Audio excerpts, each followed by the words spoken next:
नमस्कार। SBT news में आपका स्वागत है। पेश है 1 जनवरी सोमवार शाम 7:15 राजस्थान की बड़ी खबरें। प्रधानमंत्री नरेंद्र मोदी ने सोमवार को भारतीय अंतरिक्ष अनुसंधान संगठन द्वारा एक्सीपोसिट उपग्रह के प्रक्षेपण पर प्रसन्नता व्यक्त की और वैज्ञानिकों को शुभकामनाएं दी। मोदी ने भारत को अंतरिक्ष क्षेत्र में ऊंचाइयों पर ले जाने के लिए इसरो वैज्ञानिकों को भी शुभकामनाएं दी। राजस्थान में नई सरकार बन तो गई, लेकिन रफ्तार बहुत धीमी है। 2 दिन बाद ही चुनाव परिणाम आए और पूरा 1 माह हो जाएगा, लेकिन सीएम और डिप्टी सीएम के अलावा सरकार कहीं नजर नहीं आ रही। पहले सीएम चयन में देरी, फिर मंत्रिमंडल गठन में काफी देरी की गई और अब नए मंत्री बना दिए तो मंत्रियों के विभाग बंटवारे में देरी हो रही है। शनिवार दोपहर नए 22 मंत्रियों को शपथ दिलाई गई थी। ऐसे में उम्मीद जताई जा रही है कि शपथ ग्रहण के बाद शाम तक नए मंत्रियों के विभागों का बंटवारा हो जाएगा, लेकिन 2 दिन बाद भी मंत्रियों के बंटवारों का कोई अता पता नहीं है। नए साल के पहले दिन खाटू श्याम जी मंदिर में लाखों श्रद्धालु दर्शन करने पहुंचे। रविवार रात से ही भक्तों के पहुंचने का सिलसिला शुरू हो गया था। मंदिर परिसर की तरफ से जाने वाली सभी 14 लाइनें सुबह से श्रद्धालुओं से अटी हुई है। श्रद्धालुओं को रिंगस रोड डाइवर्जन से लामिया तिराहा 40 फीट नया रास्ता होते हुए 14 लाइनों के जरिए मंदिर में दर्शन करवाए जा रहे हैं। नए साल के मौके पर मंदिर को गुब्बारों से सजाया गया और इसके साथ ही एक नए साल की झांकी भी लगाई गई है। बाबा खाटू श्याम का सतरंगी फूलों से श्रृंगार किया गया। राजस्थान में नए साल की शुरुआत कड़ाके की सर्दी के साथ हुई। जयपुर, बीकानेर, भरतपुर संभाग के कई जिले आज घने कोहरे की चपेट में रहे और गंगानगर, हनुमानगढ़, करौली, धौलपुर में दिन और रात में सर्दी एक जैसे पड़ने लगी है। यहाँ दिन का तापमान 15 डिग्री सेल्सियस के नीचे दर्ज हुआ।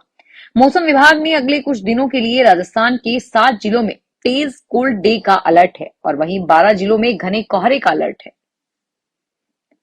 कोटा में नए साल के अवसर पर कोटा में करीब 3 किलोमीटर लंबी कलश यात्रा निकाली गई। हजारों की संख्या में महिलाएं सिर पर कलश लेकर नाचते गाते चली। लोकसभा स्पीकर ओम बिरला भी सर पर रामचरितमानस लेकर कलश यात्रा में शामिल हुए। यह यात्रा बसंत विहार मेन रोड से वफ्फनगर होते हुए 56 भोग परिसर पहुंची। कलश यात्रा का जगह जगह स्वागत किया गया। धौलपुर में नव वर्ष पर रेलवे पुलिस ने नई पहल करते हुए जरूरतमंद और बेसहारा लोगों को 7 दिनों तक भोजन कराने का निर्णय लिया है।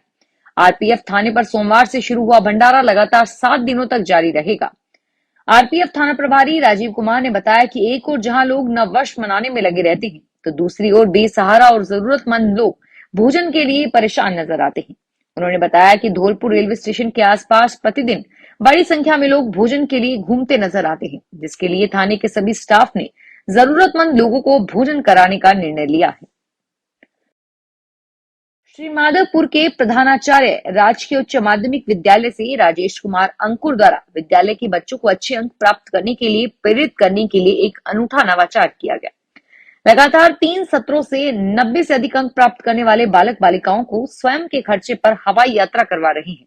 विद्यालय के नवाचारों एवं शिक्षकों और विद्यार्थियों के परिश्रम के फलस्वरूप ही लगातार 4 वर्षों से विद्यालय का परिणाम उत्कृष्ट रहा है। इस बार 30 दिसंबर से 31 दिसंबर 23 दिन तक 2 दिन जयपुर से दिल्ली हवाई यात्रा पर लेके गए, जिस पर करीब 55,000 रुपए खर्च हुए।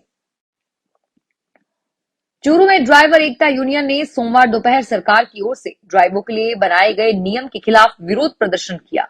विष्णु स्वामी के नेतृत्व में ड्राइवरों ने चूरू जिला कलेक्ट्रेट के विरोध प्रदर्शन किया और मुख्य रास्ते को जाम किया। इसके बाद जिला कलेक्टर सिद्धार्थ सिन्हा को ज्ञापन सौंपा गया। ज्ञापन में बताया कि वाहन ड्राइवरों के खिलाफ निंदनीय कानून भारत सरकार द्वारा बनाया गया है। वाहन ड्राइवर बहुत ही न्यूनतम मजदूरी से अपने परिवार का पालन पोषण करता है, जो इस काले कानून दुर्घटना होने पर भारी हर्जाना राशि और सजा दोनों ही वाहन ड्राइवर पर लागू करे, जो कि सरासर गलत है। राजस्थान के 4 बड़े शहरों के अलावा श्रीगंगानगर से देश की पहली semi high speed bullet train Vande Bharat 180 की स्पीड से दौड़ेगी। इतनी स्पीड होने के बाद जो ट्रेन के भीतर पानी से भरे गिलास से एक बूंद भी नहीं छलकेगी। रेलवे बोर्ड के अनुसार नव वर्ष में श्रीगंगानगर को वंदे भारत एक्सप्रेस ट्रेन की सौगात मिल सकती है। रेलवे के अनुसार यह ट्रेन जयपुर, जोधपुर, कोटा और उदयपुर और श्रीगंगानगर से चलेगी। यह गाड़ी दिल्ली तक चलेगी और अपनी स्पीड के कारण वर्तमान में चलने वाली गाड़ियों से आधे समय में ही सफर तय कर लेगी। यह गाड़ी पूरी तरह वातानुकूलित होगी, जो हवाई जहाज जैसे महंगे सफर का एहसास करवाएगी।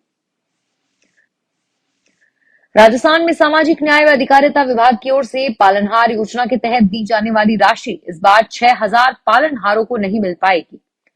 सामाजिक न्याय व अधिकारिता विभाग से मिली जानकारी के अनुसार अलवर जिले के 33,870 बच्चों को इस योजना के तहत राशि दी जाती है और इनमें से 27,870 पालनहारों ने वार्षिक सत्यापन करवाया है। नवीनीकरण नहीं कराने पर लाभार्थियों को राशि नहीं मिल पाएगी। हाड़ कंपकपाती सर्दी के बीच चित्तौड़गढ़ की हवा ने भी अब खतरे की घंटी बजा दी है। वायु प्रदूषण के चलते यहां एयर क्वालिटी इंडेक्स 319 तक पहुंच गया है। AQI का यह स्तर सेहत के लिए खतरनाक माना जाता है। हाड़ कंपकपाती सर्दी के बीच चित्तौड़गढ़ की हवा ने भी अब खतरे की घंटी बजा दी। वायु प्रदूषण के चलते यहां एयर क्वालिटी इंडेक्स 319 हो गया है। जैसलमेर से लगती भारत पाकिस्तान सीमा की तारबंदी में एक शिकारी बाज मृत पाया गया। बीएसएफ जवानों ने पेट्रोलिंग के दौरान तारबंदी में फंसे बाज को देखा और उसे पकड़ा और साथ ही बाज के दोनों पंजों में रिंग भी लगी है। बाज शिकारी है और पड़ोसी मुल्क की तरफ से उड़कर आया है। फिलहाल मृत बाज के ऊपर लगे जीपीएस और पंजों में लगी रिंग की बीएसएफ पड़ताल कर रही है। प्रतापगढ़ के गोविंद गुरु जनजातीय विश्वविद्यालय से 14 निजी कॉलेजों को एप्लीकेशन अभी तक नहीं मिली है, जिसके चलते बांसवाड़ा, डूंगरपुर और प्रतापगढ़ जिले के करीब 6,000 स्टूडेंट्स को फर्स्ट ईयर की परीक्षा से वंचित होना पड़ा, क्योंकि इन कॉलेजों को संबद्धता नहीं मिलने के चलते स्नातक व स्नातकोत्तर प्रथम वर्ष के स्टूडेंट्स परीक्षा के लिए आवेदन भी नहीं भर पाए हैं। जीजीईटीयू पिछले एक महीने से परीक्षा फॉर्म भरने की तारीख बढ़ा रहे हैं, लेकिन अब 30 दिसंबर को 1,000 फीस के साथ परीक्षा के लिए आवेदन भरने की आखिरी तारीख भी निकल गई है। नए साल की पहली सुबह टाइगर रिजर्व फॉरेस्ट सरिसृका का युवराज जंगल में घूमते नजर आया। युवराज जिप्सियों के पास से धीरे धीरे गुजरा और जंगल में चहलकदमी रही। युवराज टाइगर ST21 के अलावा टाइग्रेस रूज 9 को भी देखा गया है। पहली पारी में टूरिस्ट ने टाइगर और टाइग्रेस को देखा और सफारी कर रहे टूरिस्ट ने दोनों को अपने अपने कैमरेस में कैद किया। नागौर कृषि उपज मंडी में 70,000 रुपए प्रति क्विंटल की उच्चतम दर पर बिका जीरा अब 30,000 रुपए प्रति क्विंटल पर पहुंच गया है। जीरा की प्रति क्विंटल की दर में 50% से ज्यादा की गिरावट आई है और 8 से 10,000 बोरी आवक वाला जीरा महज 100 से 150 बोरियों में ही मंडी में आ रही है। व्यापारियों का कहना है कि इस वर्ष जीरा की बुआई गत वर्ष की अपेक्षा दुगने क्षेत्र में की गई है। यह फसल भी मार्च तक आ जाएगी। नई उपज की आवक शुरू होने के बाद व्यापार में फिर से पटरी पर दौड़ने की संभावना है। फिलहाल इस बुलेटिन में इतना ही और फिर हाजिर होंगे तमाम बड़ी खबरों के साथ।